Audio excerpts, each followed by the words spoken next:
All right, so today I want to give some quick thoughts on the failures to deliver rising again for GameStop. It's some of the highest failures to delivers we've seen since January of 2021.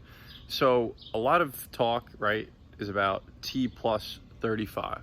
Before I get into this, of course, I'm not a financial advisor. These are just my personal thoughts and opinions. Always do your own due diligence, right? But when you look at the T plus 35, right, the idea of, okay, well, they have time, that date, right, plus 35 days to settle that position, right, to settle that non-settled thing in the past, right? That's what a failure to deliver is, an obligation that was not met. So if an options trade settles, and let's say it settles in the money, and then the the market maker's selling the call, and then it finishes in the money, okay, well, now they have to deliver those shares, right? So if they don't deliver those shares, that's a failure to deliver. So that's an obligation, right? And now these obligations we see from the first half of June, there's a lot of them that weren't met, right? And at this point, under 10% of the daily volume on GameStop is New York Stock Exchange volume, right? So like so little of it is just simple, basic, like through the regular stock exchange, as it probably should be, right? But discussion for another day. So what does it mean with the T plus 35? Does that mean on the 35th day, always from whenever there's a high amount of failures delivers, there'll be a big pump?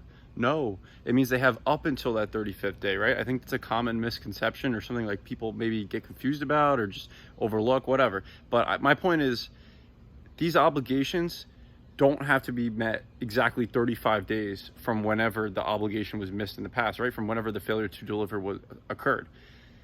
But obligations are not being met. That is evident. Because there's a lot of failure to delivers piling up, that means there are a lot of obligations that still need to be met down the line here. They haven't been met. Will they pile into more failure to delivers? Will they be hidden or non-disclosed in some other way? I don't know. But what I do know is there are obligations not being met. That's what failures to delivers tells us. But how they will obligate them now, or how they will find a way to move it down the line or kick the can further, I don't know. I hope you guys understand what I'm saying with all this. It's just that failures to deliver, I want to clarify from past videos I've talked about it. It's like, okay, it's a great thing. It shows there's a limited amount of shares, right? Because if you had the shares to deliver, you probably would deliver them, right? And these are big numbers we're talking about, right? 500,000, 600,000.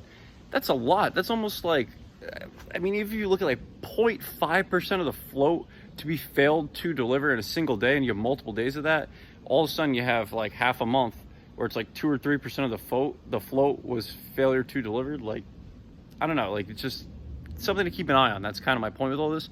Failures to deliver are something to get excited about, but not like, oh my gosh, yes, this is everything. It's kind of like, okay, well, obligations aren't being met. There's something going on here, but it's like, okay, well, what's going to happen next? I don't know. They could cover the obligations a couple days later after the failure to deliver. They could do it 35 days later, right? We don't know. We don't exactly know this happens. They could cycle it into an ETF, write it into some other options. I don't know. You don't know. We don't know. My point is, failures to delivers are obligations not being met, but how those obligations play out or where exactly they play out is unknown to the public. These are my personal thoughts. Go do your own due diligence. Have a great day.